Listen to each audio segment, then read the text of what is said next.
Let's get started here. So I want to welcome everybody. This is the Geological Society of the Oregon Country. And if you're new to us, you'll know that we've been exploring the Pacific Northwest geology since 1935. So let's see if I can get this to,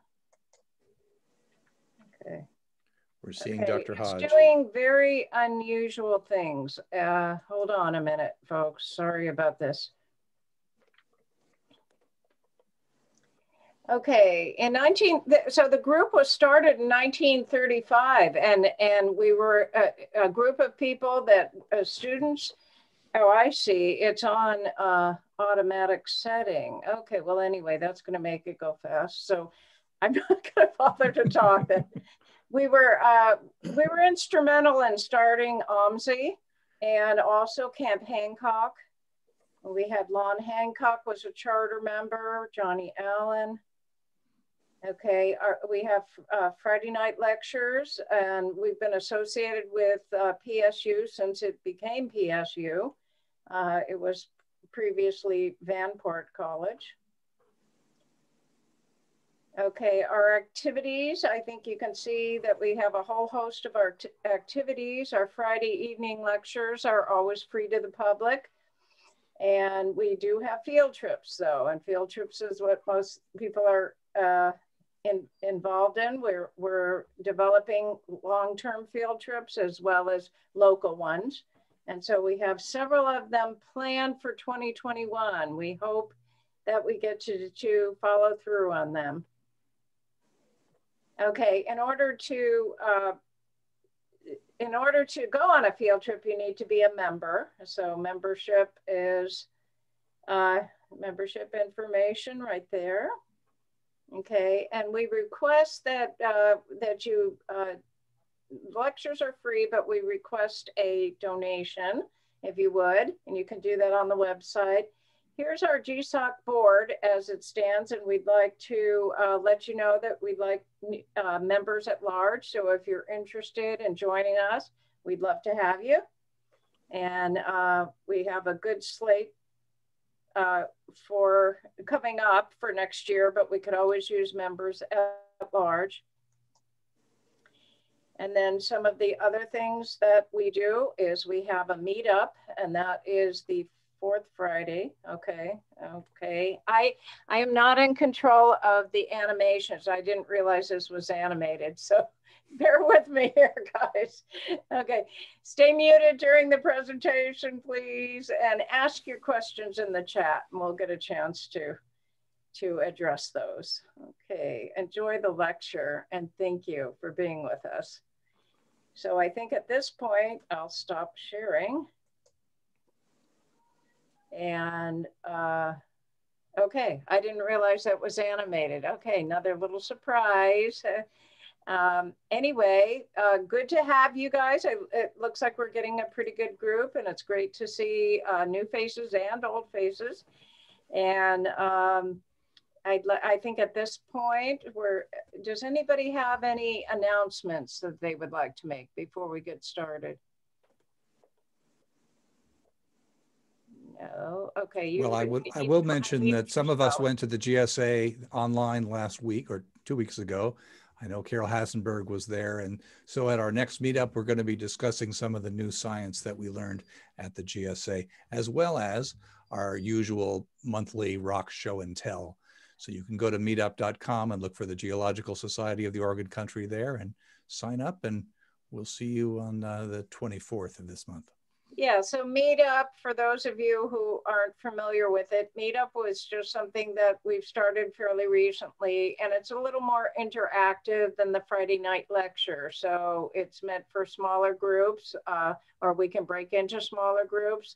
You can bring stuff to show and tell or ask about, and people will, the geologists will argue over what the rock is, and it's lots of fun. Part. So. And I just gave you the wrong date. It's actually Saturday, the 21st at noon. Okay, good. Okay, any other announcements? No? Looks like we're ready to go then. So I'd like to, I'm going to turn the program over to Denny, and Denny's going to introduce our speaker tonight. Yes, I'd like to welcome Dr. Anders Carlson. Anders, say hi. Okay. Of the Oregon Glaciers Institute. Dr. Carlson fell in love with glaciers as undergrad students while conducting research at Matanuska Glacier in Alaska. He received his BA in geology in German from Augustana College in Rock Island, Illinois, and earned his master's at University of Wisconsin-Madison and PhD at Oregon State in glacial geology. He was a professor at University of Wisconsin-Madison and then Oregon State University before co-founding the Oregon Glaciers Institute. Dr. Carlson has studied glacier climate change for more than 20 years in Alaska, Canada, Greenland, Svalbard, Scandinavia, Patagonia, and Antarctica, with a new focus on glacial changes in the Pacific Northwest. Welcome, Dr. Carlson. Thank you. Thank you for having me. Weird. So, let me pull up my talk here.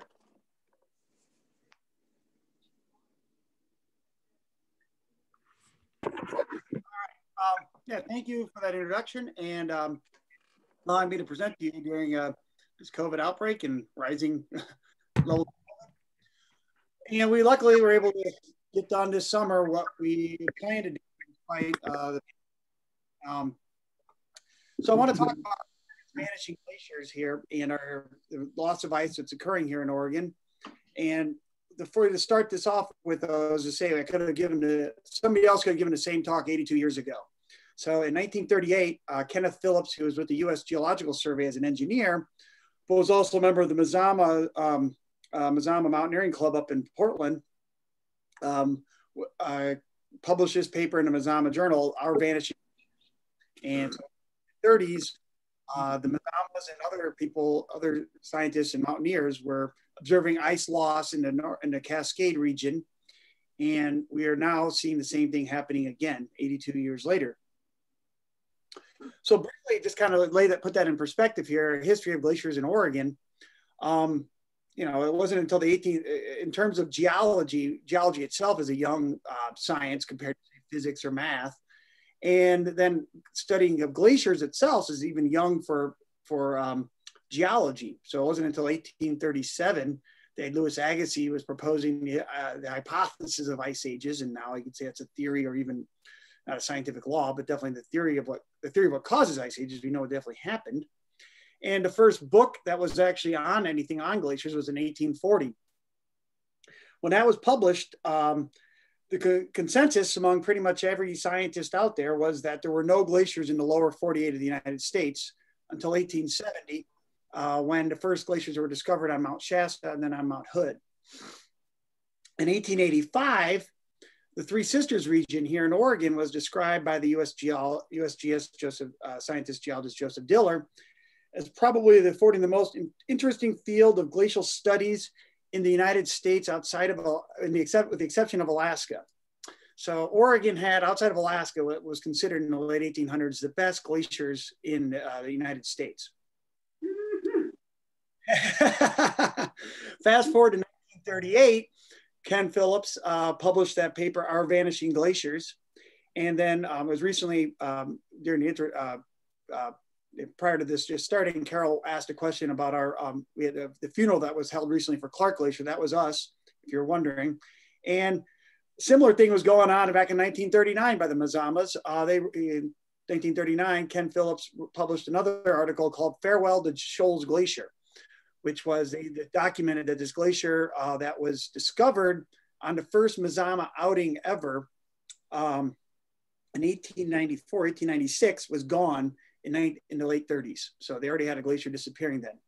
And this is kind of, the end of this article here says, Kenneth Phillips wrote, why are our glaciers receding? Who knows? Perhaps mountaineers of the fairly near future may look upon the empty cirques of Mount Hood as a normal condition. So I thought that was pretty prescient of this guy in 1939 to write this. And then 2 years later, the US entered World War II. And that completely shut down any, scientific investigations here in the United States. But then after the war, people came back, and in the 1950s, with renewed support and interest, the U.S. Geological Survey made its topographic map series that we love and use to this day. And in that survey in 1950s, Oregon had 36 officially named glaciers. And unfortunately, and this is what's kind of driving behind the Oregon Glaciers Institute, that's the last time anybody ever did a count or a real official survey of how many glaciers are left in Oregon or exist. And these USGS topographic maps, in terms of the ice extent and numbers, have not been updated since the 50s. There have been other states have had repeat air photography in the 80s, 90s, and they've updated the maps with the changes that have occurred since then. Oregon's been missed, and there's been no new air photographs, at least in the Cascades. The exception would be in the Wallowas, where there have been more recent updated maps. But our ice limits in Oregon are 1950s ice limits, according to the U.S. Geological Survey. So that's where the history of the glaciers are in Oregon. So you can hear, my thing just froze up. Come on. There we go. So where are those 36 glaciers? And here's a Google Earth image of Oregon. And the white dots are showing you the 36 named glacier, the 36 official glaciers of Oregon. We have one over here in the Wallowas. Here's Hood, Jefferson, the Three Sisters, Broken Top region. And then, while it was never actually air photographed, there's a glacier down here that was down here on Mount Thielsen, Lathrop Glacier, which was discovered in the 60s, not in the 50s. So that was added on. But a lot has happened since the 1950s. And so this is just an image here. As I go through this, the talk is me revisiting the count of glaciers in Oregon. And to facilitate it, I'm using photographs of our study this summer. And so here's examples of Sandy and Reed Glacier on Mount Hood, showing that these things are still actually glaciers. So you'll be seeing photos of these glaciers, and I'll have little names on them showing, okay, this is glaciers here. And we can include that as one still existing that was identified in the 1950s as well. So since the 1950s, what has happened? In terms of changes in the high Cascades, we are pretty limited in Oregon of observations, whether it be visual observations or from instrumental observations. The longest record we have of temperature and snowpack in Oregon is from Crater Lake here down at the National Park Service. And I got this, get this out of the way here. And this down here on this graph on the right, I'm showing you is that record. I'm trying to remove that bar that comes up with, there you go, now I can see my figures. Okay, Crater Lake here going from the 1920 up to 2020. So the last 100 years of this record. And missing years, you can see there are gaps. And then you can pick out World War II very nicely here, this gap there of observations. And this record, though, is our best record we have in Oregon, the change that's happening in our alpine zones. And the one thing that pops out here is that over the last 100 years, there's been a decline in peak snow depth at Crater Lake. Down here in the summer temperatures, you would see from 1920 up to the 80s and early 90s, we have a decline in summer temperatures that then reverses into 80s to 90s, and we have warming up towards present. And if you looked at winter temperatures at Crater Lake, there's been no real change over the last 100 years. But there we go. What pops out also then is the year 2015. And according to this Crater Lake record, this is the warmest winter on record, the lowest snowpack on record, and the summer temperatures here are, you have to go back to before 1940 to find similar summer temperatures to what we saw in 2015. I'll come back to that here in a little bit about 2015. But that's just down here at Crater Lake. And the glaciers are not around Crater Lake, and there haven't been glaciers around Crater Lake since before Mount Mazama blew up. But you have to then move forth, and our glaciers are up here in the northern part of Oregon and also over into the Wallowas over there. And here, well, we'll come back to where those are. And then, so we don't have any temperature records up here that go back this far. But glaciers are an intimate expression of climate on the landscape, a mixture of summer temperature change and winter snowfall. And we do have glaciers records that go back through this time period. And these are the two studies that have really done a compilation of the glacier change that has occurred over since the early 1900s or late 1800s up to about 2000. And the bottom here is Jim O'Connor's work that was published in 2001 in the U.S. Geological Survey report, looking at the Three Sisters and Mount Jefferson area. And the point of this survey report was to examine potential for glacial lake outburst floods as ice retreats, moraines dam up lakes, and these lakes could then catastrophically drain and destroy towns, river roads, and so on. And from this here, he has three observations on Mount Jefferson showing from 1840, about the end of the Little Ice Age here, a gradual decline in the glaciated area of the Mount Jefferson wilderness. And this is the Three Sisters wilderness here. And between 1840, the end of the Little Ice Age, up to the 1920s, when we had the Mazamas starting to do surveys, you had about almost a halving of the ice area on the Three Sisters. And after that, it kind of smooths out and not much change occurs up to this. The mapping of these glaciers was completed in 1991 by the USGS, and another decade to publish a report. So not much change since the 40s in that area there. Up top here is work by a grad student of Andrew Fountain's, Jackson and Fountain here, published in 2007, looking at glacier change on Mount Hood. And so the darker shaded here is the area of glaciers in 1907 on Mount Hood, or 1901 for Elliott Glacier. And then the lighter color is 2004 extent of ice. And then using historical photographs, they were able to reconstruct the change in area of Elliott Glacier here in squares, the big one, Co, there in diamonds, Ladd over here in triangles, where's closed triangles there, White River over here in the south. And what the point here is that there was in the early 1900s, there was retreat of these glaciers in Oregon, and this is what was making Kenneth Phillips and the Mazamas worried. But then after the 1950s, glacier change slowed down, and in the case of White River Glacier, it advanced. And that's during that period where the Cradle Lake record would suggest, or it doesn't suggest, it indicates that the summer temperatures in this region were cooling. And then when we started to see the warming trend occurring here in the 1990s up to towards present, so that'd be roughly around then, you start to see maybe a little renewed retreat, but that's when more or less this record ends of the glacier observations here on Hood. And you can see in the case of the Three Sisters here, real wilderness that stopped in 1990.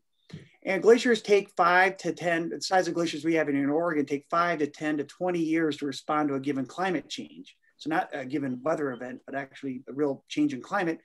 And if they started to warm in the 1980s, you wouldn't expect to see the kind of glacier real response to this warming until the 1990s or 2000s. And that's when we don't have any more records. Now we do have shorter term records of snowpack and temperature. And so white dots here are showing you snow course data. And so these are snow course data, be manual measurements of snowpack, peak snowpack thickness. And then there's also instrumented measurements that are made by snowtail stations, but these go back to the 1950s. So these would be manual measurements here. And the white dots are showing you the regions where we have snowpack measurements taken since 1955.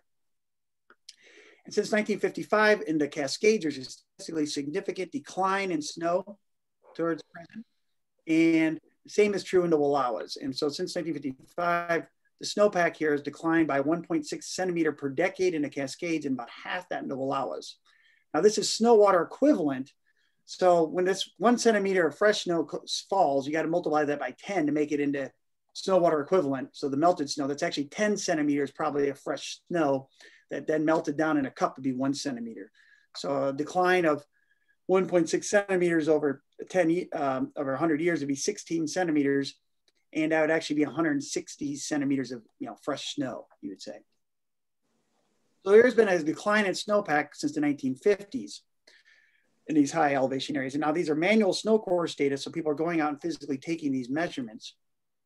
In the 1970s into the early 80s, we developed the U.S. The Water Resource, the National Department of Agriculture put in place the snow telemetry sites, and these are automated snowpack and temperature record indicators. And these didn't really start to work well until the 1980s. And so every dot on here, so many of the snow course sites now became SNOTEL sites, so the white symbols. And then there's a couple, these yellow ones are actually SNOTEL sites that never were manual sites prior to the development of these automated records.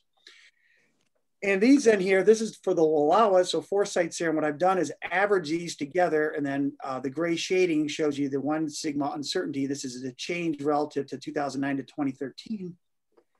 And the sensors didn't really start consistently working until 1990. So for the last 30 years, the Wallowa summer temperatures here have warmed at roughly about 1.5 degrees Fahrenheit per decade. And the same can be said about the annual temperatures too.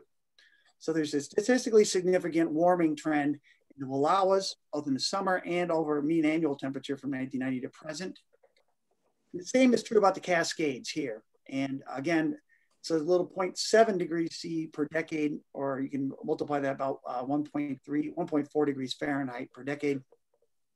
Again, so since the 1990s, the Cascades into Wallowas have been warming.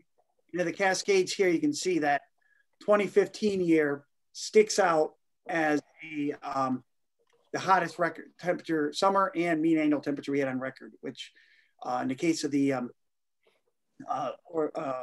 Crater Lake record down here would say that was the warmest annual record we've had in the last year we've had in the last 100 years. And in the case of Crater Lake, you had to go back to before 1940 to find a similar warm summer temperature. So 2015 was our peak year. And now you can see that actually on the glaciers. So this is a dead glacier here, Irving Glacier on the north side of Middle Sister. And this is, we'll get through why we consider it dead. There's still ice there, so it ceased to deform, and its ice is just melting in place.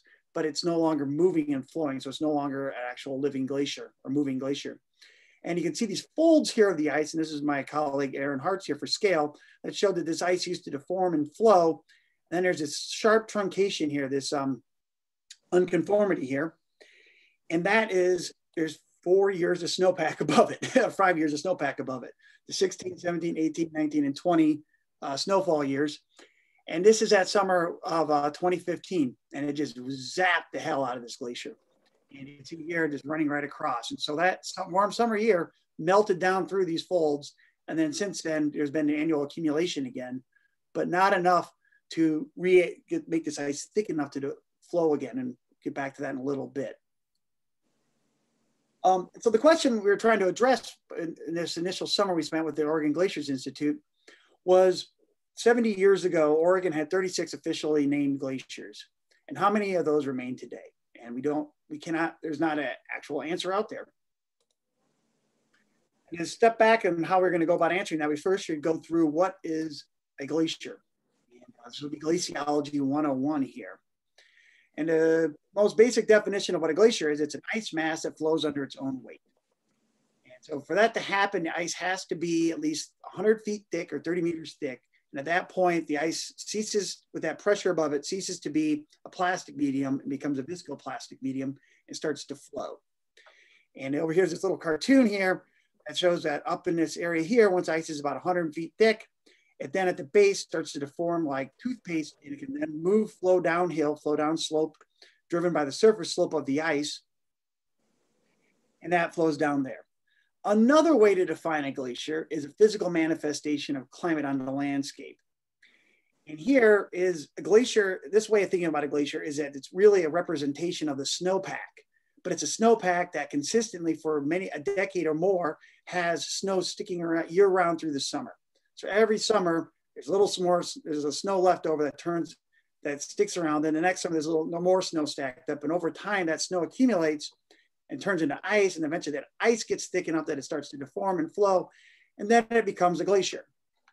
And so a glacier existing means that you have snow stick on average over a decade plus time scale. You have snow sticking year round through that area. That snow builds up in the accumulation zone here at the higher elevation, and then it turns into ice, and it flows downhill to the ablation zone where the ice is lost.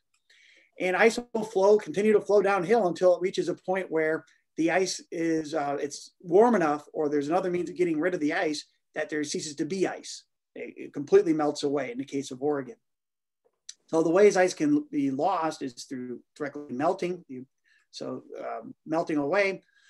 Less so in the case in Oregon, but occasionally it can be like, say, Thayer Glacier on North Sister. There could be calving of icebergs off into a lake is another way to lose ice. And then lastly, that's always occurring is sublimation, which is a direct conversion of ice into water vapor. Now, this only becomes a major factor of ice loss in really dry areas like Antarctica. But it's always occurring. The way to describe sublimation is you have some ice cubes in a tray in your freezer, and you come back a month later and you want to put some ice cubes in your water and there's no ice cubes left in your tray. Where did they go? They sublimated away. Your freezer didn't warm up and melt. It was just a direct conversion in your freezer of ice into water vapor. So that's where it goes. And so the region between these two zones of accumulation up here and ablation down here is called the equilibrium line. And that's the area between where ice gains mass, glacier gains mass, and where glacier loses mass. And so that is a zero line there. And the equilibrium line is also the same thing as the snow line at the end of the summer. So above the equilibrium line, you have some snow left over at the end of August into September, early October, before you start having the snowfall again, like is happening here today in Oregon. We're getting a big snowfall up in November up in the Cascades right now. That equilibrium line, while it's a summer snow line, is also roughly equivalent to the mean annual freezing line in the atmosphere. So you can think of the equilibrium line as also being the 32-degree Fahrenheit elevation, the average where the mean annual temperature is always at freezing in the atmosphere. So this is equal to the 0 degrees C isotherm in the atmosphere as well. So that equilibrium line is an important expression of where above that, the average annual temperature is below freezing, and below it, the average annual temperature is above freezing. Okay, get back here. I'll give you some pictures here of what this looks like. And this is probably covering this up. Okay. Well, this is Crook Glacier here in Broken Top, on the south facing on Broken Top. And this here shows you the snow line when we were out there in late August. This is last year's snow. And below that, you can see the previous year's snow. And below that's another year of snow. And below that, we get hit ice. And maybe there's another patch of snow there. So there'll probably be 4 or 5 years of snow here. Then this ice is the bare glacial ice here. And there's my friend Aaron again for scale. So going along there, this is the equilibrium line. And if it snowed tomorrow, this would have been the equilibrium line for that year. This would have been where the mean annual temperature was 0. Now this was in late August, and we didn't get our first snowfall until I think the first snowfall is October 10th this year. And so this probably melted all away, and there might have been no accumulation on Crook Glacier this summer. You can see some crevasses here as well on the glacier. Here's Villar Glacier on the north side of North Sister. This little guy here is very steep. You can see this snow line here. This picture from early September here. There's a snow line, and you can see the layers of ice here. Here's the snowfall. Over time, that gets compressed, turned into ice, and then it flows downhill. And we counted, there's 50 years. This is almost like a stacking up of ice on this glacier here. It's so steep. And there's over 50 layers. Each little dark band here is the summer dust layer on the previous year winter snowfall. So each one of these is an annual layer, like a tree ring record.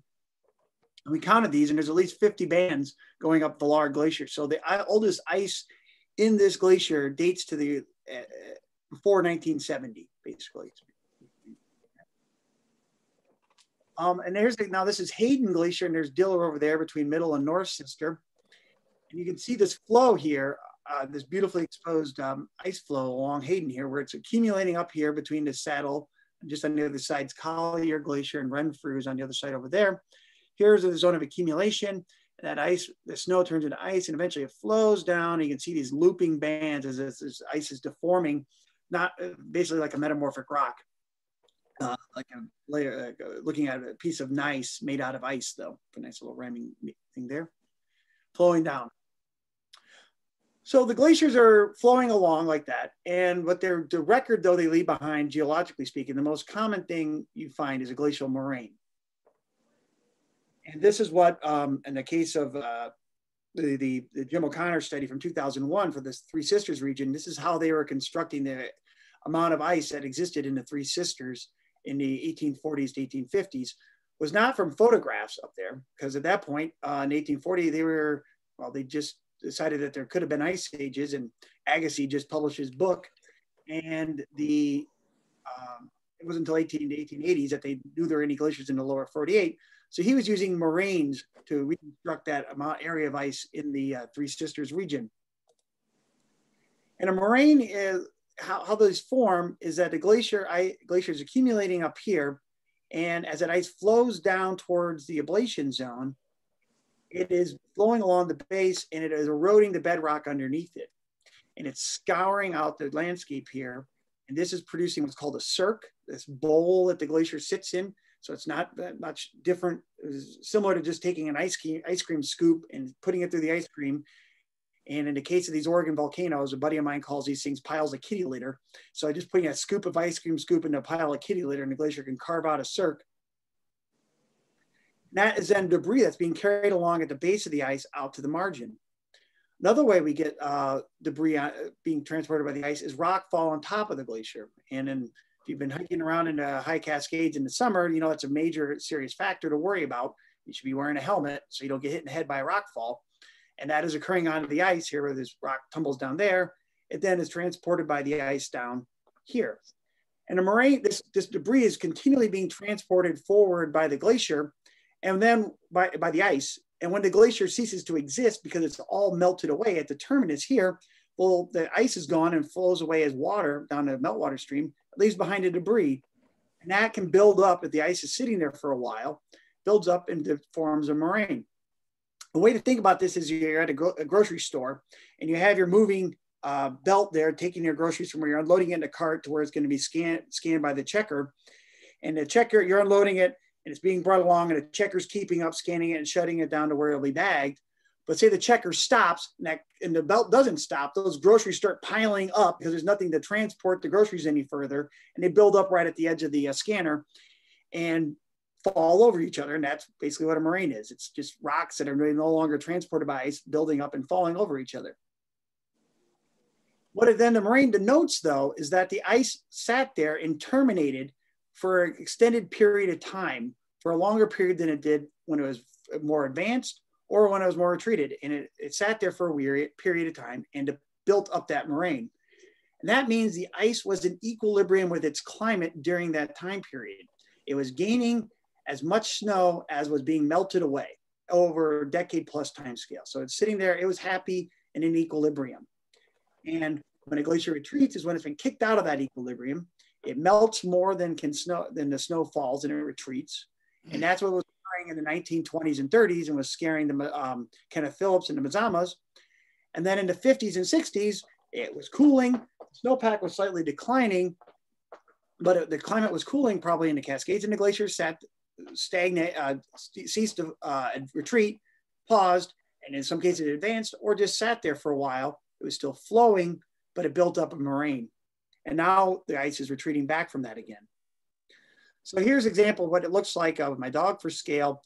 Here's a Ruche Moutonnet where the ice is flowing. This is from Hayden Glacier, recently exposed bedrock from an ice retreat, where the ice is flowing from left to, would have been flowing from left to right in the picture, flowing over this rock, scouring it, leaving these striations on the surface here, like taking sandpaper and rubbing it across the rock. And this is producing debris that is being transported at the base of the ice.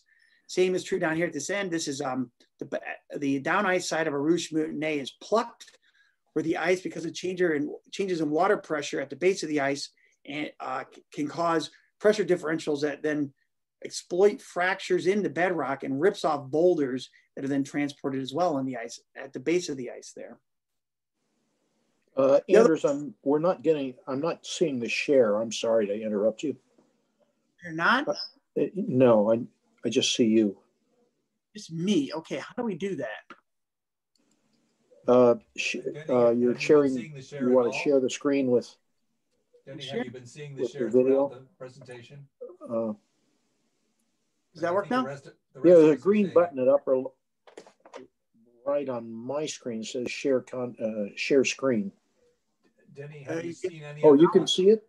Yeah. Brian can see it. The rest of us can see it. It's just me then. Yeah, I'm afraid so. Yeah, I'm seeing your whole presentation. I'm sorry. Okay, continue. I'll poke at it. I can make Try the view button up in the upper right-hand corner. There's a view options. Play around with that. I will. Yeah, continue without me. Okay. Enter full screen mode again. Okay, here we go. Yeah, so ice is flowing there, and this is how you get debris at the base.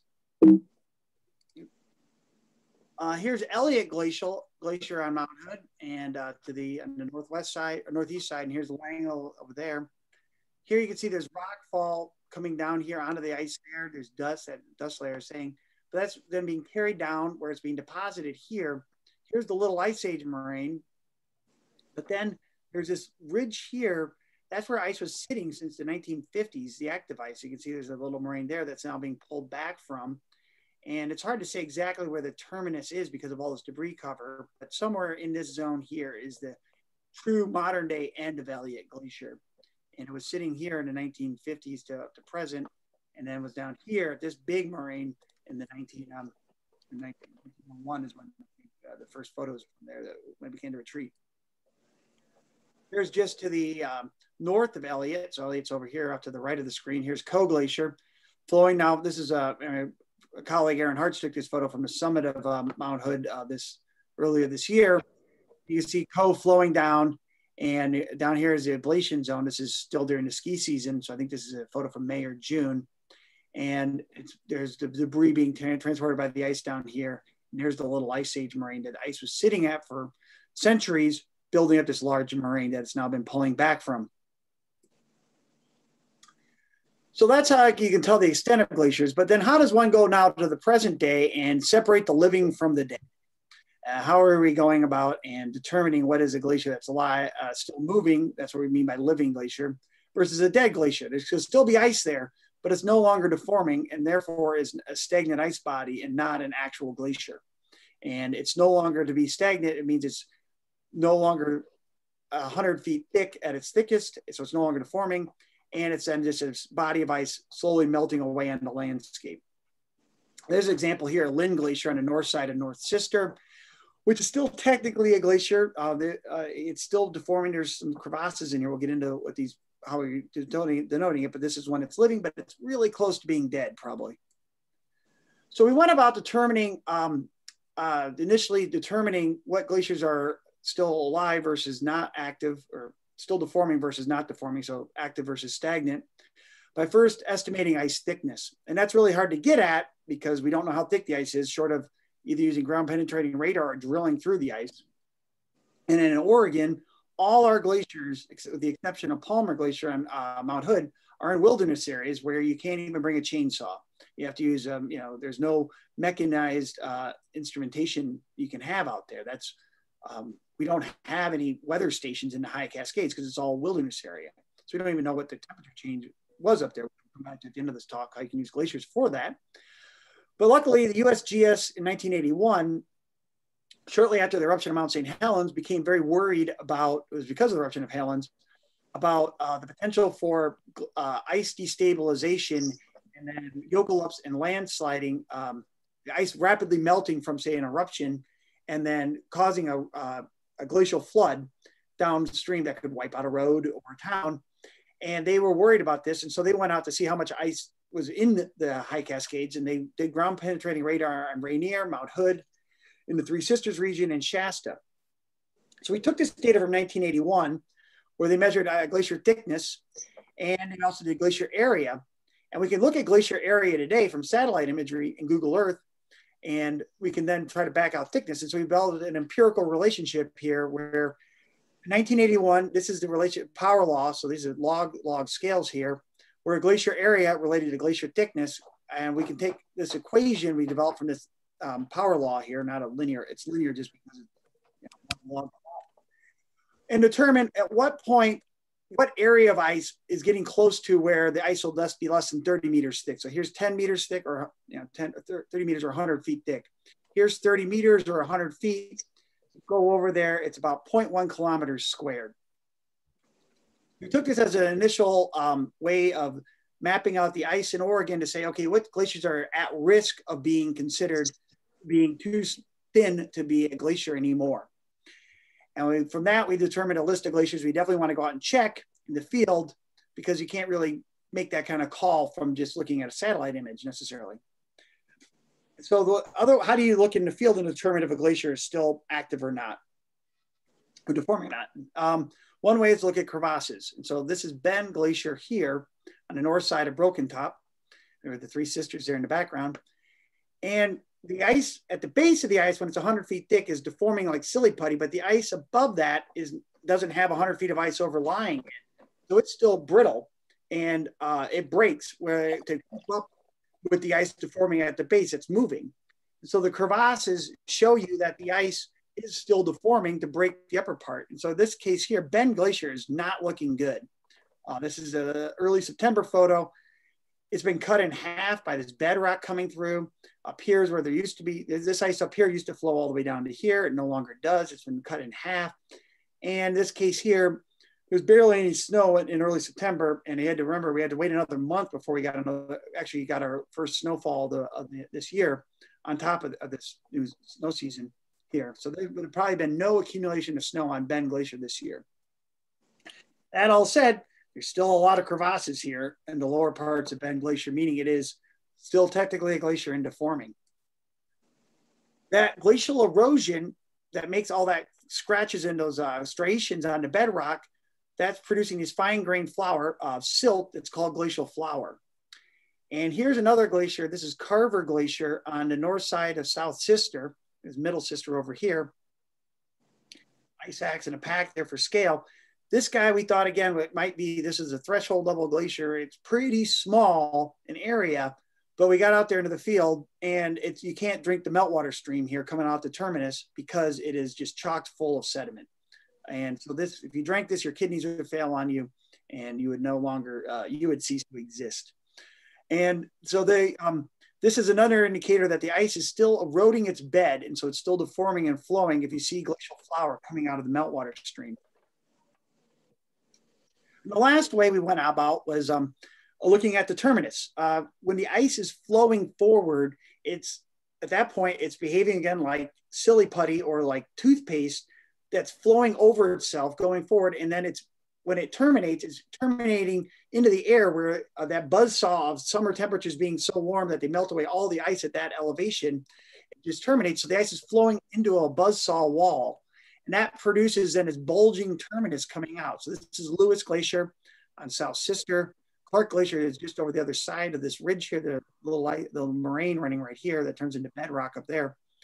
And this kind of bulging terminus here means that the ice is still flowing forward. In this case, Lewis Glacier is still an active glacier. So the shape of the terminus, if it's convex, will mean the glacier is still deforming. Whereas if there's ice there, but it's just no longer deforming, it then starts melting back and this terminus becomes concave. It's scooped, it looks like that ice cream scoop.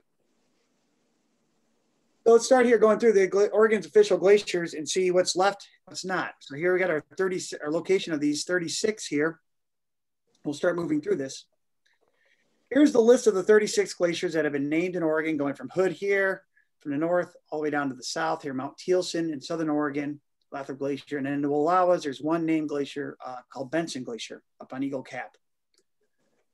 So Benson Glacier on Eagle Cap here, up in the high point of the Wallowas there is, there's a little bit of ice you can see smeared up here, but it is no longer deforming. It is concave, not convex, and there's very little area there. The area we map of this glacier from looking at the photographs versus what the USGS maps, there's actually more ice there now that's just not moving than what the USGS mapped in the 1950s. So they called it a glacier in the 1950s, but it is not a glacier anymore. It's some stagnant ice up there. Now the thing is though, that's the one that's been mapped by the USGS. There's a lot more glaciers that were around in the Wallowas in the 1950s. You just go to the other side of Eagle Cap. So we're going to call this North Benson Glacier here. And I left this thing still capitalized because there's been a debate about which one of these two ice masses is actually Benson Glacier. And the location that's listed in the official directory of names, the latitude, longitude of this is bare bedrock. So they've not actually gotten Benson Glacier properly right. And Andrew Fountain wrote I think a grad or undergraduate student wrote a nice little piece about this, which one is actually the Benson Glacier in the Mazama Bulletin a decade ago. So we were calling this one North Benson here. And that this little ice mass here is also dead. If you start plucking around the Wallowas, though, you start finding other things that were even bigger than Benson Glacier that deposited moraines and were probably and contained some kind of snow or ice body according to the USGS. They just never named it as a glacier. So we've given these things unofficial names. So the other two high peaks up in the Wallowas, Sacajawea Peak and Matterhorn, both had a glacier on their north sides. Showing here, you can see this moraine ice here, but this is just snow. And there's nothing there when you, this year, when you look at more recent satellite photographs, there's just bare bedrock there. That said, there were glaciers here 70 years ago. Moving down, so that was up here in the Wallowas. Moving down, and there's some more that we found in the Wallowas too. Moving down here to Lathrop Glacier on Mount Tealston. This was the southernmost glacier in Oregon. And up until what we've done this year was the last glacier discovered and named in Oregon, named in the late 60s. Here's an air photograph from 1965 showing this little thin sliver of ice. There's two accumulation zones here. You can see crevasses in it flowing down to the moraine here. We went out there in July and there's just this one here. You can see there's just bare bedrock going all the way up. And this one, you could cut in there and dig in with an ice axe and just see that snow above bedrock there. So Lathrop Glacier was a glacier. It was the southernmost glacier in Oregon, and it is gone now too. So we can draw some lines through here and say Lathrop is gone, Benson's gone, the official glaciers of Oregon. And we can start ourselves another sheet here of the unofficial glaciers of Oregon. So I showed you Benson, North Benson, Sacajawea, and Matterhorn. There's several other ones we found too on Hawkins Ridge, and there's one south of Benson proper, and then there's also a big one that was on Hurricane Ridge to the west of Sacajawea and Matterhorn Peak as well. So there probably were at least 7 glaciers in the Wallowas 70 years ago, which all are gone now. And only one of them was officially named. Let's move on into the Three Sisters Broken Top region here, where we have a lot more ice and was described in the late 1800s as the best place to study modern day, at that time, modern day ice outside of Alaska. And we'll start here on Broken Top. And I showed you Bend Glacier already, and that's still a glacier, but it's been cut in half. Here's Crook Glacier. That's still a glacier, but it's, again, it's small. And over here, it's been called No Name Lake by local people. There's no actual name on the lake. And Jim O'Connor in 2001 paper called this unofficially East Bend Glacier that was terminating in the lake, and it made a very large moraine there. Here's what's left of it. And it's kind of cutting through there. We don't see any crevasses anymore. So this is stagnant ice left there, and it is no longer deforming and moving. So East Bend Glacier is no more. Now, if you look over here on the west side of Bend, there's another glacier that was there. And you see this ice mass here, and it's going out there. And you can look over here. There's a photo from the trail hiking out towards Camp Lake on the east side of Middle Sister. Here's this large moraine right there. There's nothing in there now, but there used to be ice in there. And so there was another glacier on Broken Top that's completely gone. Here's Bend Glacier proper. Here's what we're calling this West Bend Glacier there, and that's gone. So Broken Top, there were 2 glaciers that are still there. Bend is not looking good. So I put an asterisk by it, meaning that it's very unhealthy. And then there's West Bend and East Bend glaciers that were there, and they're gone now too, for our unofficial count. Moving into the South Sister there, this is what's left of Clark Glacier. So I showed you Lewis earlier. Here's where Clark is, and we held a funeral for this glacier up on Mount Hood, up on South Sister, and also at the Oregon in Salem on the Capitol Steps. Here's that little bit of ice that's left of Clark Glacier here, and there's a dog for scale. That's not a lot of ice. I mean, I grew up in Illinois, and I've seen more ice on driveways than this in the winter. And so that one's gone. Prouty Glacier is the biggest glacier in terms of area on South Sister here, there on the east side of it, northeast, slightly northeast facing. And this is a photo here looking across. And you can see this is a photo from late August. And you can see there's barely any snow on it. but you can see there are a couple of crevasses there, and there's a lot of dirt. It doesn't look very good. It's getting very thin. You can see bedrock beginning to pop through in various places here. But we hiked up onto the side here. We're right over along this ridge here. You zoom in there, and there's still a lot of ice that's deforming and moving. This ridge of ice is being thrust up here over this moraine. So the ice is flowing from up here, coming down and pushing up there. And that shows that this glacier is still actively deforming and moving, even though from this photo, you can't see any snow accumulating at the end of this summer here. The Prouty's still a glacier. It's probably not very healthy though. Moving over to Carver, which I just showed you here, that photo there is from the glacial meltwater, the glacial flower here coming out of that terminus there. You can see some ice. Here's its accumulation zone, which seems odd as it goes down to the same elevation as the ablation zone, but much of its accumulation is wind loading. Basically, it's a cornice, we call it like a cornice glacier here. The snow winds are from the west here to the east, and just loads this area here up with snow on the lee side of this moraine and feeds this glacier. So that's still there. Now, if you look at the map though, Carver Glacier, as the USGS called it, was actually 3 independent glacier masses that during the Little Ice Age would have been one complete glacier, but by the 1950s, it had already broken up into 3 glaciers. And you can see, it kind of threw us for a loop for a while. Here's a moraine above the elevation of the highest point of Carver Glacier. So we called this one South Carver Glacier. So this guy here on the south side of that. And that part here is stagnant. This is at the terminus here, and you can see it's concave there. There's ice there, but it's just melting out in place. It's no longer flowing. And so that part is dead. And then North Carver Glacier, what we called it here, this part down here, you can see the moraine, the Little Ice Age moraine there. It's just some snowfield. There's a tiny bit of ice left there. So that one is also gone. So North Carver Glacier, which officially is 1 glacier, unofficially was 3 glaciers. Only one of the 3 is left as an active glacier. Now, another one here that's a little funky is Skinner Glacier, just to the west of Carver. That's in these lower angled slopes here on the lower side of South Sister. This was mapped as all 1 glacier, which by now, though, has retreated into 3 glaciers. So you can see this kind of weird squiggly bit of ice there. This portion up here is there. This bit here is there. And then this portion there is down here. So South Skinner Glacier, the highest part of South Sister there, is just a snowfield now. It's gone. Here's the main part of Skinner Glacier here, or this part here, you call it here, calling the middle part of Skinner Glacier proper.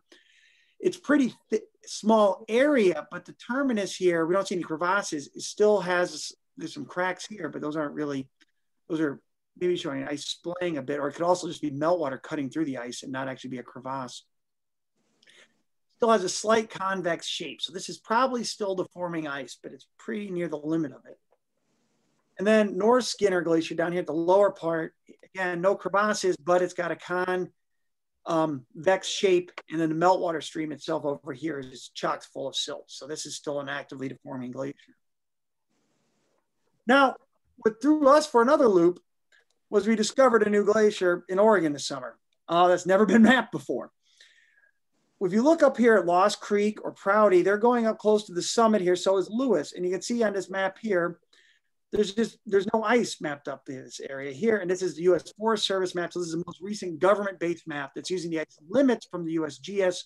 But this was made in 2016 by the U.S. Forest Service. And here's this cirque, this carved out ice cream scoop with no ice in it, right next to glaciers on either side. You got up in there and there is ice in there, and it's active and it's deforming and moving. There's a big old glacier up in there. And so here you can see the accumulation zone. It's got nice snowfall in it. There's some crevasses in it. And then it flows down here, and the toe of it is just completely covered in debris, but the debris itself has a convex shape. You can see some more crevasses here. So this was just missed by the mapping in the 50s up to present. Nobody documented this glacier here, and it's still there. And its location on a north-facing slope, reaching up to a very high elevation on South Sister, probably means it's probably the climatically most stable glacier on South Sister. And probably what's missed by mapping is that it's on the north slope, so it'll always be in the shade from the sun. So you fly over it with an airplane or a satellite, it's just going to be in the dark side of the mountain. And then all this rock fall here from these kitty litter style volcanoes are just falling on it and covering the terminus here, also insulating the ice from melting as well. So this glacier's here, they're well and active, and it's been there since the Little Ice Age, but had never been discovered or mapped before. So we were added on another glacier to the Oregon count, in addition to saying other ones are gone. And we chose the name Rustbin, which is a combination of my two kids' names, Ruby and Aspen. So I want to get a hold of them both at one time, just yell out Rustbin. So we thought that was kind of fun.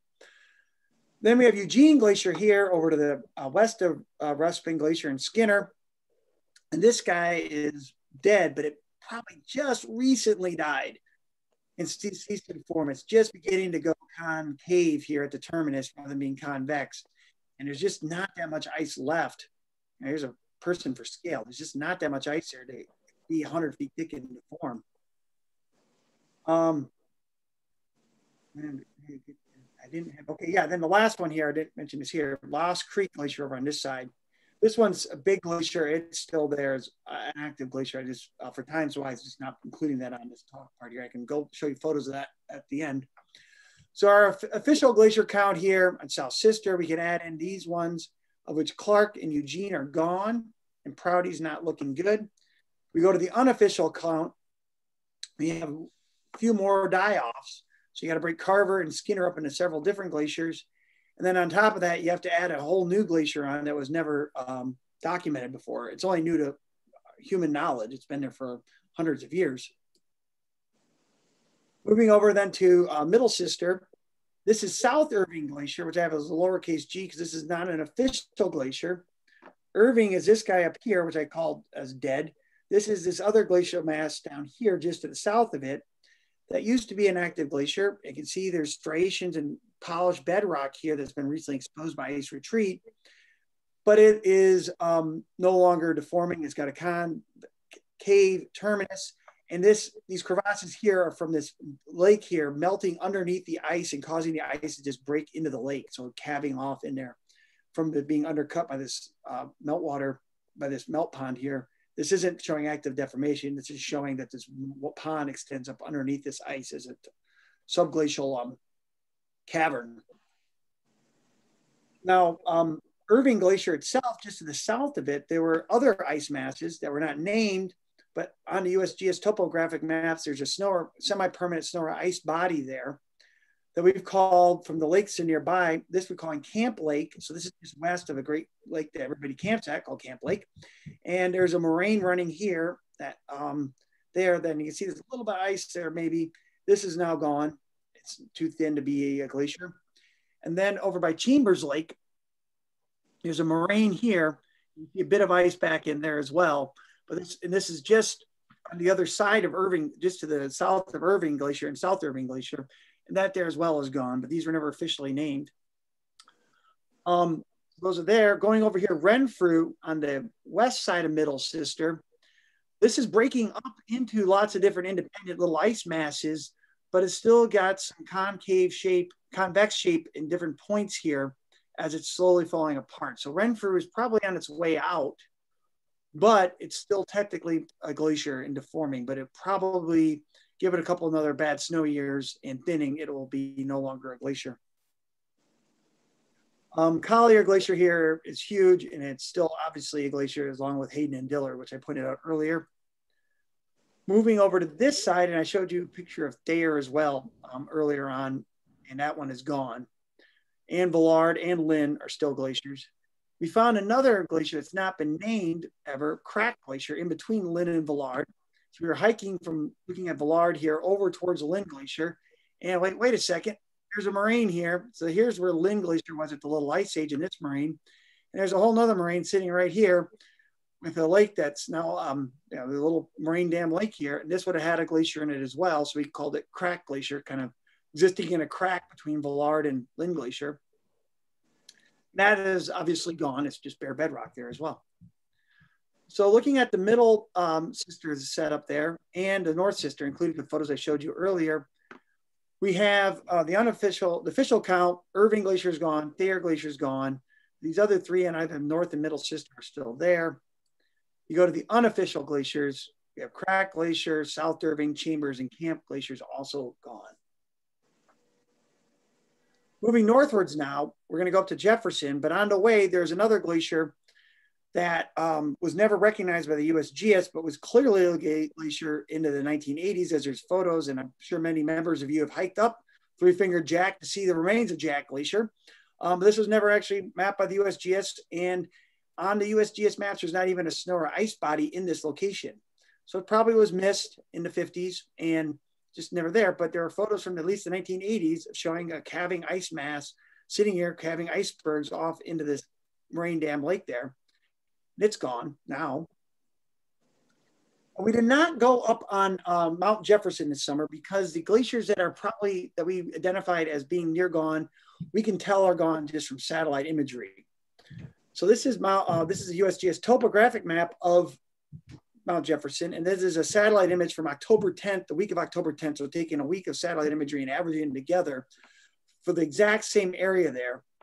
And you can see here's some ice there of Russell Glacier. Here's Jefferson Park Glacier. There's ice there. Whitewater Glacier there. There's a lot of ice there. Waldo Glacier here. There's some ice there. It's maybe getting near gone, but it's still some ice and probably still a glacier. The two that we identified as being near gone are what's called Timberline Glacier here and Milk Creek Glacier. And Milk Creek in the 1930s, the Mazamas was documented as being completely gone, but then the USGS by the 1950s identified a glacier in that area. And then depending on which topographic map series you look, what year of topographic maps, sometimes it's named, sometimes it's not. But it has been in the past an officially named glacier. And that glacier here in that stream bed there's no ice there at all. It's just bare bedrock. And then also Timberline Glacier is a snow or ice body on USGS maps that there's just bare bedrock there now. But you can see the moraine right here that did deposit. So official glaciers here, we have Milk Creek is being gone. Go to the unofficial, we got to expand the table now to show Jack Glacier is being gone. And then Timberline is also gone as well. That was not named as a glacier, but there might have been a snow or ice body there, at least in the 50s. So lastly, let's move up to Mount Hood here, up by Portland. And this has got the largest ice cover in Oregon, and it's definitely got its, where the glaciers are here, where we can look at the glaciers that have retreated here. This is an image now walking up from October 7th. I took this on my birthday this year, walking up towards Palmer Glacier, which you sometimes hear called Palmer Snowfield. And it was originally thought to be a snowfield, but the Mazamas identified it as a glacier in the 1920s. And then that 1981 survey by the USGS included Palmer Glacier, and they measured over 150 feet of ice in Palmer Glacier. So in 1981, it was still a glacier, even though by that point, Palmer lift here from Timberline Lodge had been constructed. And so they'd begun summer ski operations on there. But Palmer is almost, it's just a snowfield now. And there wouldn't even be a snowfield here on October 7th if it wasn't for Timberline maintaining this area through the summer for summer skiing camps. So Palmer's gone. Here's the top of White River Glacier there, here, and that one is still an active glacier. Holman is a weird glacier. At the end, this will come out. It's up in the high on the exploded side here, the south side of Mount Hood here, where it blew out this tide, the last major eruption. So there's Coleman up in there, and it's sitting up a high elevation on Mount Hood, and its terminus here being a higher elevation than the head wall of the top of White River Glacier. The Coleman and White River are still definitely glaciers, and Palmer, if it wasn't for Timberline Lodge maintaining snow there throughout the summers, it'd not even be a snowfield anymore. So then we headed over here towards Zigzag, and that's a very large ice mass here, very large ice mass as mapped by the USGS back in the 50s, and it is now split in two. So this is the eastern side of Zigzag here with my sun for scale. Oh, wait, no, this is the western side here. And this is still a glacier, but it doesn't have any snow accumulation. It's bare ice all the way up to where it terminates up here at the base above Illumination Rock, right up basically here. There's bare bedrock between here and the upper reaches of Coleman there. And there's no snow there, but there's crevasses and there's this kind of bulging terminus down here. But the eastern half here is stagnant ice. And so Zigzag is the active ice of zigzag has been cut in half from what it used to be. So this is stagnant ice melting just in place, no longer deforming. And you can look on it here and you can see there used to be crevasses, and this is what healed up crevasses look like, that are now just ice is melting in on itself and just turning into, you know, just a stagnant body of ice here that used to be actively deforming. And there's just piles of moraine dirt debris between here and the active bit of zigzag glacier over to the west. So zigzag is still technically a glacier, but it's not looking healthy. Moving further on over here, we have Gleason. I've already shown you photos of Sandy and Reed as being active glaciers. Gleason here on the lower slope, so there's Sandy there. Here's what's left of Gleason. It's just a smattering of ice smeared there on the landscape, and it's basically gone at this point. What then threw us for a little loop was Ladd Glacier. So Ladd Glacier, as mapped by the USGS, is this ice body here on the topographic map. And this is a satellite photo looking at here. So here's that little smearing of ice left of Gleason there. Here's what a little bit of ice that's left of Ladd proper. Now, the reason why they mapped it like this is that there's probably a debris band. This is not bedrock here, but this is actually rock fall on the glacier itself that the USGS, the cartographers making these maps, mapped as rock. So this part up here was probably part of Ladd that then flowed down here, but was never included as part of Ladd. And the green is showing you the ice extent we mapped here as of October 10th. Here's Sandy over there. Here is this upper part of Ladd Glacier that is not officially recognized by the US government as part of Ladd Glacier. So we called this one South Ladd, even though glaciologically speaking, it should be. It is not officially recognized as part of this glacier. So Ladd, as recognized by the government, is gone. It's almost completely gone of ice, and it's definitely no longer a glacier. Whereas Ladd, geologically or glaciologically speaking, is up here. So it's really lost over half of its area, but there still is active ice up here. So lastly, let's just zoom in here on Mount Hood, showing you, this is what the USGS and the federal government says is, again, these maps have not been updated since the 50s, what the extent of ice is on Mount Hood. Here's what it looked like on October 10th, the week of October, ending on October 10th, right before the first snowfall. And you can see here's White River, Newton-Clark Glacier. There's a lot of ice still there. There's White River Glacier. Here's Elliott. There's Coe. There's Langle. Here's Sandy. No, there's Reed and Sandy in there. No, here's Sandy. Here's Reed. And here's a little bit of zigzag left. And there's Palmer completely gone. And so that's what's left of Hood. So we can go back to our official count here. Mount Hood, Palmer's gone. Ladd proper's gone. And Gleason are gone. There are others remain. But if we go to our unofficial count, we have to say South Ladd is still there, but Ladd proper is gone. And zigzag, we put a little star there, it's being very unhealthy. So back to our initial question here, 70 years ago, Oregon had 36 named glaciers. How many remain today? And here's showing you Thayer Glacier on the east side of North Sister being almost completely gone. And if you look at, this was taken in early August. By September, there was no snow here. This is all just bare bedrock. 26 remain. So we've lost 10 glaciers of the 36 that are named in Oregon. But we really had 57 glaciers 70 years ago. Of that, 29 remain. So we've lost the actual glaciers we had in Oregon, we've lost a lot more than the official named ones. So just to conclude here, this is probably climate driven. One, because all the glaciers are retreating, and if it was natural variability, you'd expect some of these glaciers to be advancing, and that's not the case. Every glacier is retreating in Oregon, so there's probably an underlying external forcing of this change. So we've lost almost 50% of Oregon's glaciers, 49.1%, I think precisely, or 28% or about 30% of Oregon's named glaciers. Now those temperature records I showed you stacked for the Cascades or the Wallowas suggest since 1990, on average, so putting a fit through those, not any given 1 year, warm year or cold year, but that slope suggests that we've warmed, mean annual temperatures have warmed by about roughly 3 degrees Fahrenheit, or 1.5 to 1.8 degrees Celsius. And that annual temperature, mean annual temperature line, that warming would raise the elevation of the 0 degrees C isotherm, or with the elevation in the air where the mean annual temperature is at freezing, by over about 1,000 feet to 1,200 feet in air, so 300 to 375 meters up in elevation. That's what that warming would do. Now, if you look at where we see the deaths of these glaciers, so this is ELAC, stands for equilibrium line altitude. And so this would be that snow line on the glaciers where above it accumulates mass and below it, it loses mass.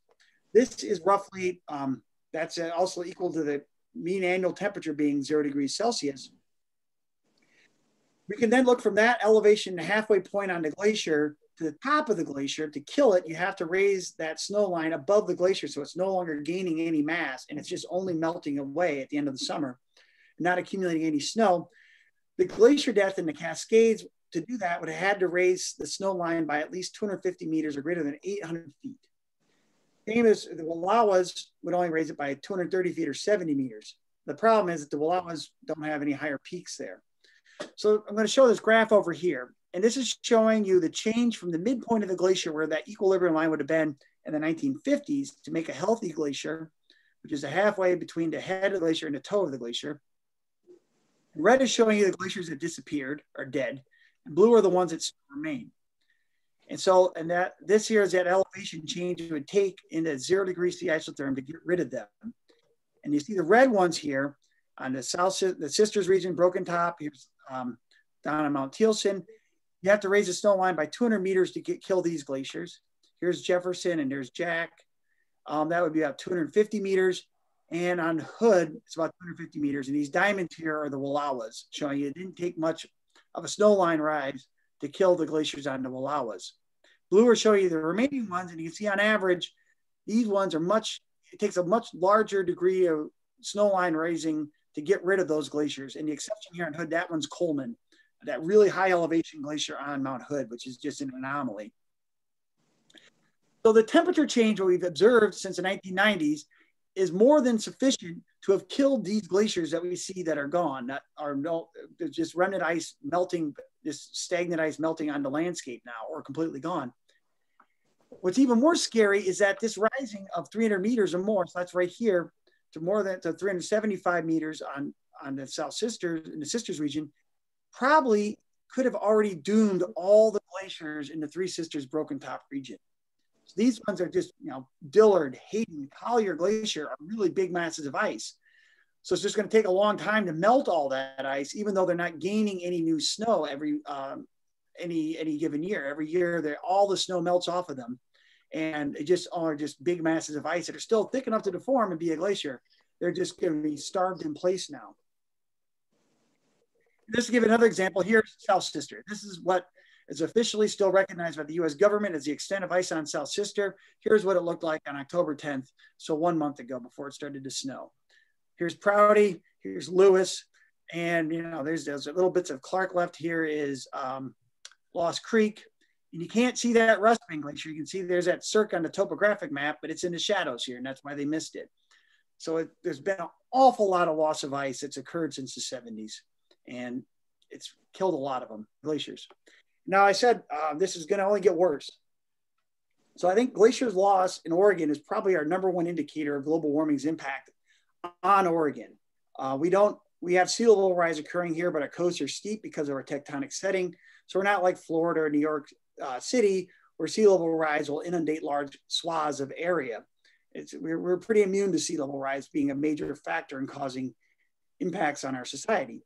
But the change in glaciers are telling us a change in snowpack, and that's where we're seeing this major effect of the warming climate. So this is projecting out here into the future to 2100, so 1950 here to 2100. And this is a change in summer temperature projected from climate models that are the ones that are used for the Intergovernmental Panel on Climate Change reports going forward. And you hear about thresholds like we got to keep global climate below 2 degrees C of warming, 1.5 degrees C of warming to avoid catastrophic impacts. So this blue line here is showing you a method of carbon usage where in the 2050s, we start to wean ourselves off of fossil fuels and start doing some carbon sequestration processes. And that'll still warm summer temperatures in the Oregon Cascades.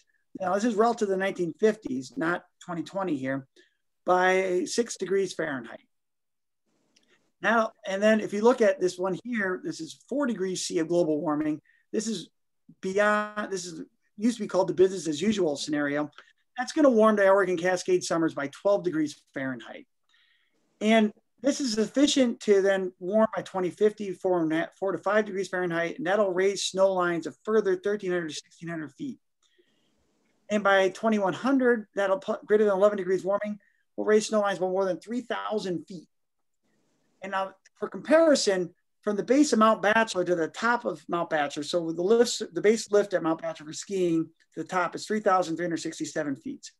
The base of Timberline, from the base of Jeff Flood lift all the way to the summit of Palmer is 3,691 feet. To give you a comparison here, that's how high the snow lines will rise from this warming into the future. So more ice loss is in store for the future here. This will affect our economy. Like, you know, I got into studying glaciers purely from an aesthetic, loving the mountains, loving ice standpoint, but it also, this is our summer water supply at the end of the summers. So this meltwater keeps our streams cold. So we have salmon spawning, trout spawning. They need these cold streams that will warm up when we lose the glacier melt at the end of, in the September, October, before we start getting our rainy season again. The only thing supplying the water to these high elevation streams is groundwater and glacier melt. Ranchers and farmers use these streams to irrigate crops and water their cattle. Loggers really want to keep these glaciers around. So we just had the worst fire season ever in Oregon's record.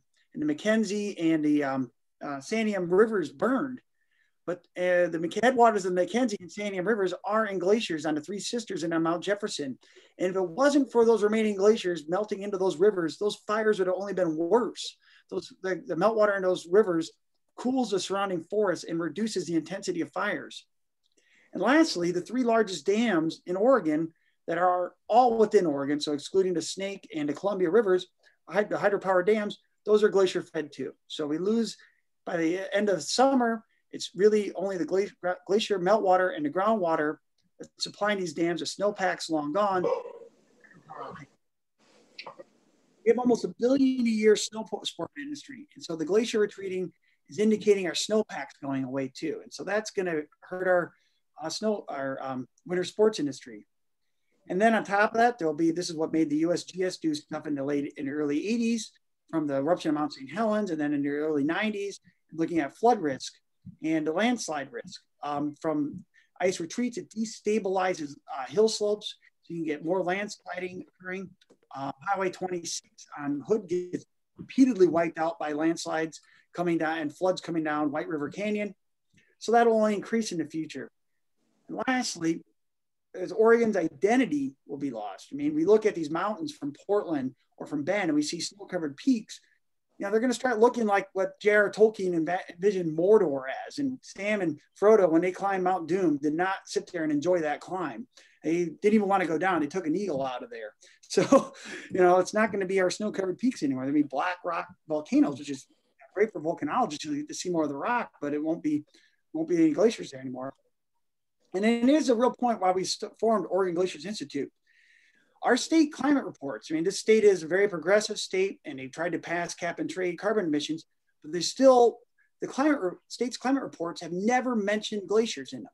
They're just not even considered in our state's assessment of what's the change that's occurred and what's to come. One report that did mention glaciers, but that was global glacier loss and its effect on sea level rise. The Oregon 100-year water plan we have for the next this century doesn't mention glaciers as well. So the state itself is not considering this water resource in its assessment of current change and also projecting for the future. The last, just want to take any questions here. Went a little long, but I hope that's okay. And you know, here's my colleague Erin teaching my daughter here how to use an ice axe. She's paying attention. So hopefully you guys got a lot of questions and listening like that and weren't like my son or my dog here doing whatever the heck they're doing over there. We have a website here, OregonGlaciersInstitute.org, with a lot of information on that. And what we're looking for is citizen scientists too. Please send us photos of glaciers, particularly ones from before 2010. And we have a whole link on our website here about what we're looking for. But on that note, I'd like to take any questions you guys may have. Thank you.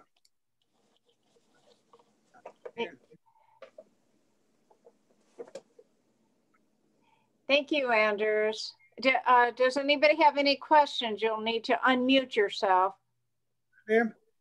Okay, yeah. Scott? You're muted. We can't hear you.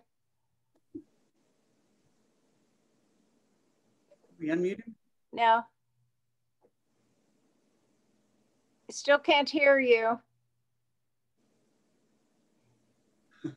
There you go. Thank you very much. Anders, first of all, absolutely superb talk. Wow, I'm excited.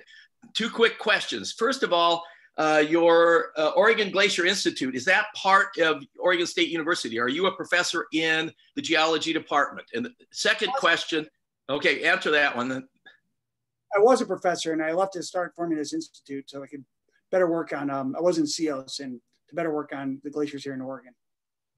So you're still on the Oregon State campus? No, no.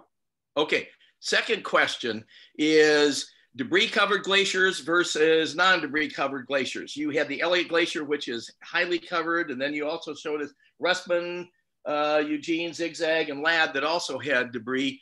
And theoretically, if you're a debris-covered glacier, you're going to be retreating slower than one that is not debris covered. Do you have any data for that, or are you collecting data to prove one way or another? So that Jackson and Fountain paper looked at the debris cover on Elliott Glacier. We, this year, we're just going out to do this first assessment of how many remain. So kind of a bimodal thing, alive or dead. And our next summer, we're going to go out and look at the remaining active glaciers and try to assess that debris cover. Because yes, once the debris gets above 10 centimeters thick, it is basically stops ablation. Below 10 centimeters, it actually enhances ablation. So that's where you get those melt cones, or you get melt divots, and then you get melt cones, you can see. And what was it, 1 centimeter? So we, I thought it's 10 centimeters, yeah. And so we want to go out and assess that. And that would be very important for determining the terminus location. Because another goal we have is to start looking at the change in glacier length has been shown to be well correlated with temperature change.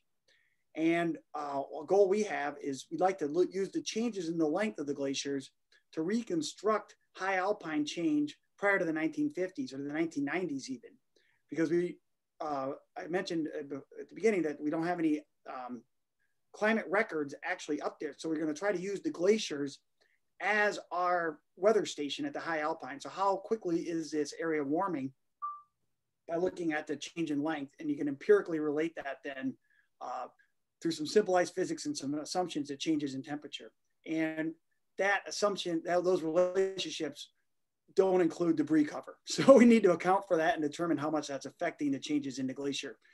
Because it'll slow ablation, but then above those debris cover, a lot of times what you see is it's got this debris covered terminus, the ice isn't melting, but eventually it warms enough that above that debris terminus, it then starts to melt above that. And so then the terminus gets cut off and you have this stagnant ice body covered in debris sitting there. And then the terminus starts again there. So it's kind of, it stalls and then it speeds up in the end. So we definitely need to account for that though. Yeah, good question.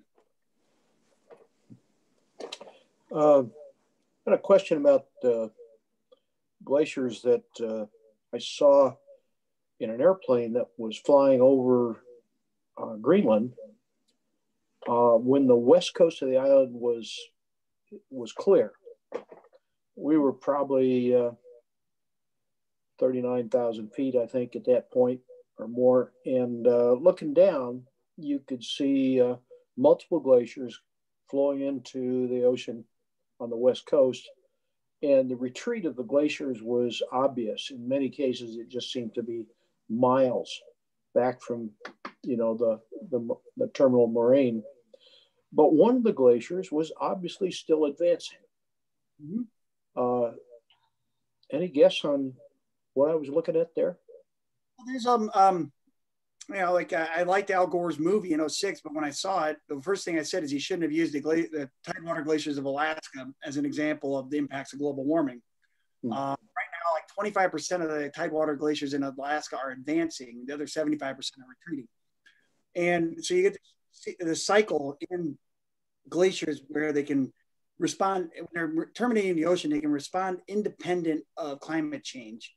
And one of those cycles, it could be a surge cycle where there enough snow builds up that on a normal glacier flow speed is not fast enough to evacuate all that snow down to its terminus where it can melt away. And so that builds up and then it quickly turns on and it rapidly advances all that ice down to its terminus where then it advances forward. This happened in Bering Glacier in Alaska in the early 90s. It advanced maybe a kilometer and then quickly melts back. So that could be one way that that's occurring. Another way that that can happen is you can, on ice sheets or valley, outlet glaciers from ice sheets, you can have capture of basal water drainage patterns. And so for the glacier to be moving fast, you can have the bed, so it deforms, but on top of that, and this is the case in Oregon, where you have all these temperate glaciers, the base of the ice is at the pressure melting point. And so that ice is also, there's water and ice coexisting at the bed of the glacier, and the ice is sliding over the rock. And when you have a lot of water there, that can facilitate the glacier sliding forward. And it can start thinning down, and that can draw down the upper areas. And you get, it's the same thing like in a mountain range when you have drainage divide capture occurring, that can have capture in glaciers, where this one glacier is flowing really fast. It's got this lubricated bed that's drawing down the inner ice that changes the upper topography. And then all of a sudden, this other glacier that was flowing slow captures that basal meltwater and it starts flowing the other way.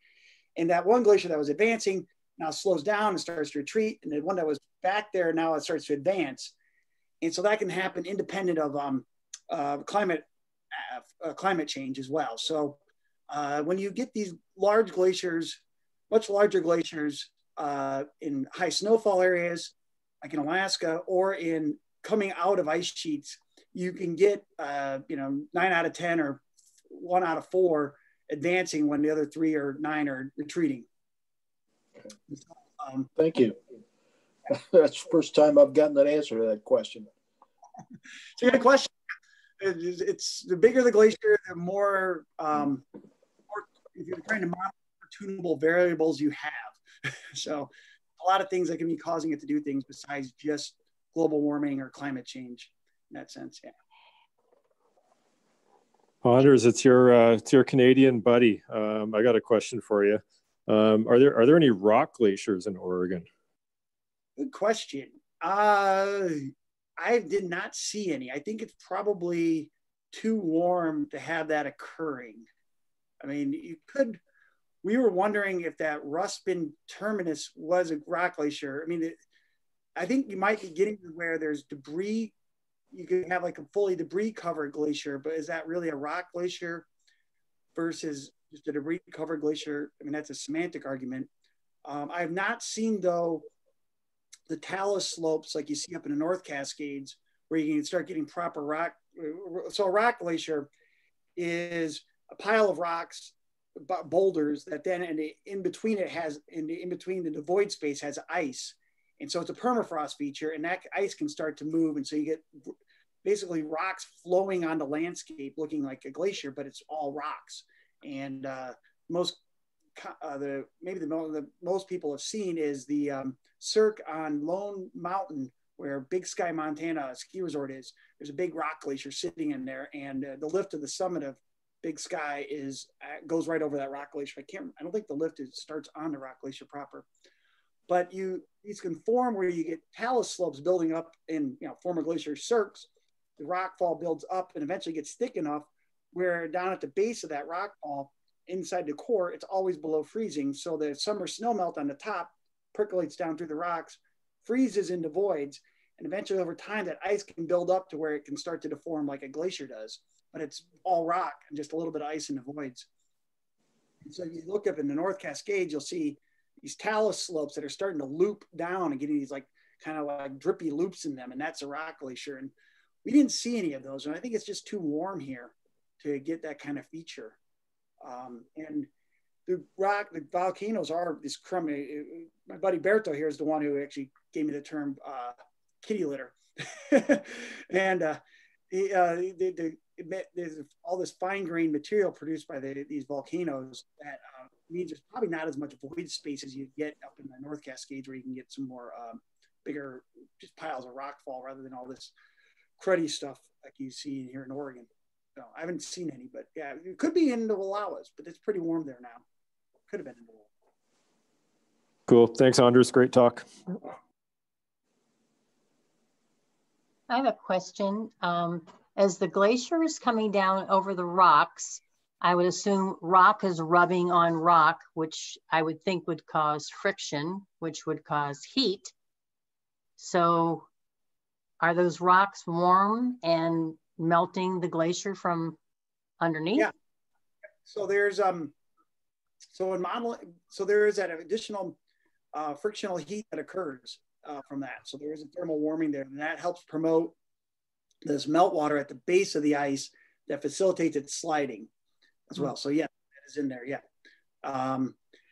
There's also geothermal heat that comes through. And that has to be accounted for.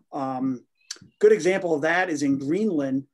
They were trying to find ice from the last interglacial period, and that all the ice cores in Greenland up into through the Summit Greenland push in the early 90s by the U.S. government and also the Europeans. They drilled 2 different ice cores about 20 kilometers from each other. The lower ice layers were all folded up and been all deformed, and so they weren't in stratigraphic order like I showed you in Villard Glacier. We had that stacking of ice. So they thought they'd found, the Europeans had thought they'd found this great place to find older ice, and they drilled it called North Grip. Problem was it's on a maybe a old remnant hotspot of when the hotspot is Iceland now passed through Greenland. And so there's still a lot of geothermal heat coming up. And so they drilled right into that hotspot, and all the last interglacial ice had melted away. And so they got a really great record of ice because it's removing ice at the base by melting it. So you don't get that deformation down there because there's a way to get rid of it. But it also melted away all the ice that they wanted to find. So they spent a lot of money to determine that, oh, this is where the rocks are still warm here because this is where the Icelandic hotspot went through, back when we were getting towards rifting of North Atlantic. So it's yeah, there's a lot. Oh, go ahead. Thank you. I have a question. Anybody? One of your slides, Anders, on I believe it was about showed the snow depth over time. I think of White River Glacier, and it seemed to show on that slide an increase in snow depth, which I thought would indicate maybe a cooling episode roughly between, on the chart, it looked like it might have been between about 1945 and about 1960. But later on, when you showed snow depth records in other locations in the Cascades, they didn't show anything like that. Yeah, good question. Yeah, so I can give you an answer, and let me go back to sharing my screen here on that. So this is it's an area of the glacier here. So not snow depth, but area. And here's White River Glacier. It's on south facing, so it gets direct sun radiation, solar radiation, in addition to changes in temperature driving its retreat. And so it's retreated much more than on the north slope, say Elliott or Coe, which also flow down to lower elevations just because there's no direct sunshine up here on Coe directly. So it's only responding to temperature change. But there's much greater retreat here of White River here up to the 50s, and then there's an advance, and then a gradual retreat after that. Here, this is that Jackson and Fountain data here in this paper. And you see this across the American West. So glaciers are 2 things. There's both, I can go to this slide here. They respond to both snowfall and summer temperatures. And we want to do beginning next summer is start measuring mass balance again on Collier Glacier. And I didn't show this data here, but this is work by Peter Clark at Oregon State University, who's my PhD advisor. He, when he moved to Oregon State in '88, started to do mass balance measurements on Collier Glacier, which he continued up through '94. There was a hiatus, and then he had a master's student in 2009, or did 1 year in 2010, Cody Beadlow. And so there's only 5 mass balance measurements in Oregon. And that's what you're doing is you're going out and you're measuring the snowfall accumulation that's remaining at the end of the summer. And then you put out stakes here and you measure how much ice melts in the summer too, and how much snow remains at the end of the summer. So this little graph here shows you this accumulation zone here where you gain mass and then flows down and you lose mass. And the glacier is in equilibrium where the amount gained here, this little wedge, equals this wedge down here that's lost. And from these 5 measurements, 5 years, so 89, 90, 91, 92 years were they here? Here we go. 90, 91, 92, 93, and then 2010.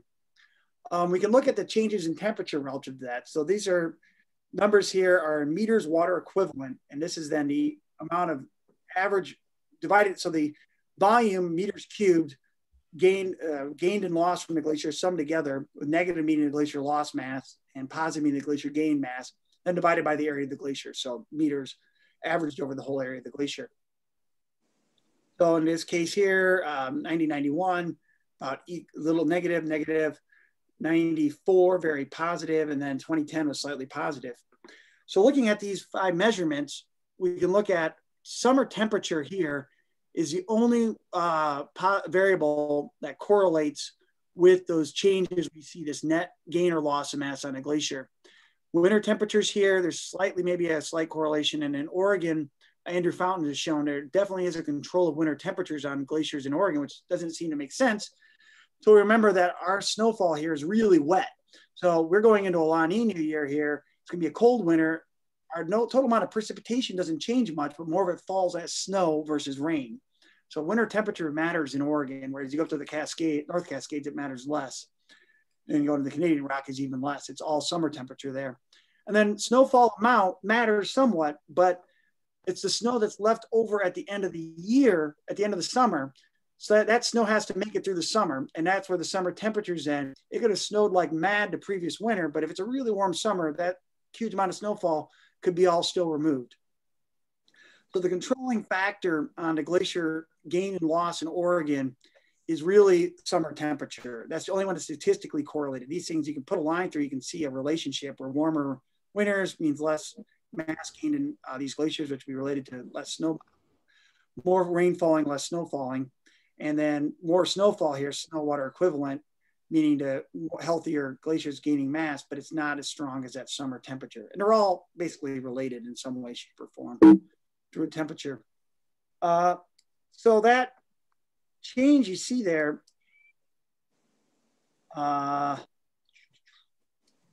here, so that snowfall record here, you know, that's declining over a whole century there. But in this, you know, the 1950s and the 60s, it kind of halts there.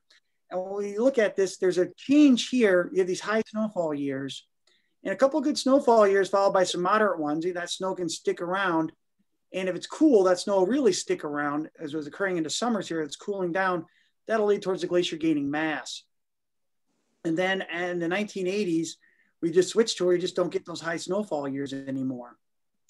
And what drove that advance of glaciers here in the 50s, 60s, and 70s is partly the fact that natural variability took place. We had less El Ninos and more La Ninas through that time period. So El Nino winters here are warm, they're wet, warm, wet, but it's just all rain, it's too warm.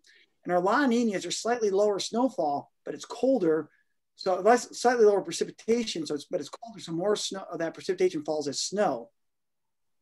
And so it was just more conducive to grow glaciers in that period because of the natural variability in the tropical Pacific. And then we've had since then, you know, the El Nino was really discovered in the early 90s when we had a major El Nino event. And then the 97, 98 El Nino, which we can see here, boom, right there. Right there. Oh, where is it in here? I can't find it exactly. Pops out as when we really started to discuss that phenomenon. So there's natural variability in there. Now, on top of that, there's anthropogenic forcing in here as well. Throughout this whole time period, carbon dioxide emissions are just going along, trucking up, and CO2 levels are rising. It was about 300 parts per million in 1900. And by 2010, we were about 400 parts per million in the atmosphere. So for comparison, the glacial interglacial change between the last glacial maximum when Canada was under an ice sheet up to the pre-industrial period of the Little Ice Age was 100 parts per million as well. And so major change in CO2, we had this cooling trend throughout the 50s and 60s. what's going on there, in addition to those El Nino, La Nina problem, is we had also particulate emissions. So when we were burning our fossil fuels, we were also having really dirty tailpipes, and there was lead in the gasoline. And we also really liked CFCs. And remember the ozone hole, that was cooling the planet. So all that stuff was keeping out more of all those particulates we're putting in the atmosphere, making our air dirty, was cooling the atmosphere and offsetting the impacts of carbon dioxide. And then when we started to clean up the air after the signing of the Clean Air Act in 1970, we got lead out of the gasoline. We got rid of the CFCs in the late 80s. That anthropogenic forcing was counteracting the CO2 emissions. And so that was also driving this cold trend here that is allowing the glaciers to advance. And then since then, we cleaned up our emissions and our hairspray usage. And then at the same time, we also have more CO2 in the atmosphere driving renewed retreat again. So that is a really good question. And throughout the American West, up into Canada too, you see glacier retreat coming out of the little ice age up to the 20s and 30s and 40s even. And then it reverses, and there's either a still stand or glacier advance up until the 80s or 90s. And then, so it's. I'm very impressed with that answer. Boy, you've really studied this stuff. I haven't, but I think about. Thank you. Well, let's kind of wind up with you having you elaborate a little bit on how GSOC members can help the cause.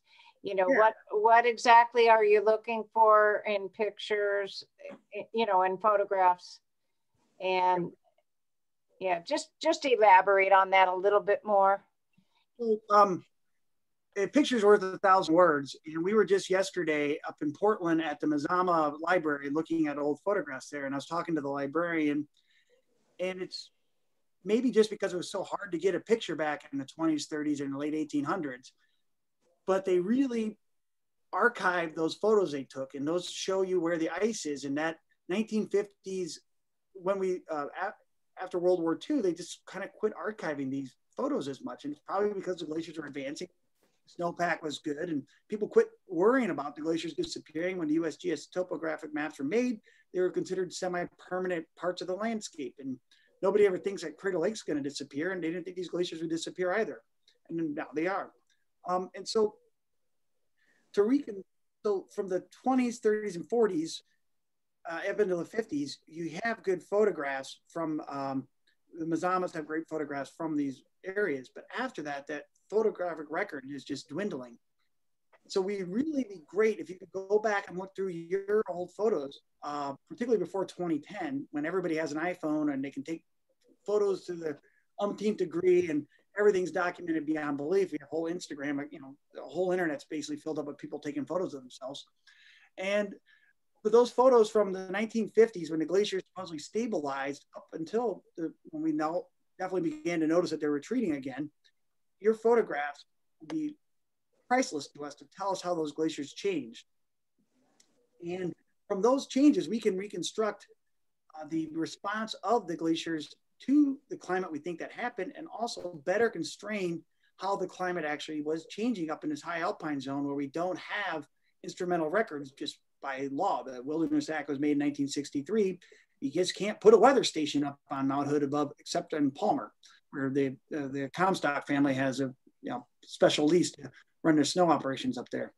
And so those photographs, if you had ones from the like August, September, or any time really, but preferably the late summer, early fall, when the snowpack itself is at its minimum and you can see the ice margin, we could then look at where the glaciers were and how they changed. And we have on our website a whole web page and a linked document telling all the different glaciers we're interested in, where they are. And if you could take your photos and contact us if you have a problem scanning them and turning them into digital, because prior to 2010, we're hoping that people will have their archived, handheld, I guess we call them manual photos, paper photos or slides. And those would be great for us to use to look at the glacier change. And you can send those to us. That'd be fantastic.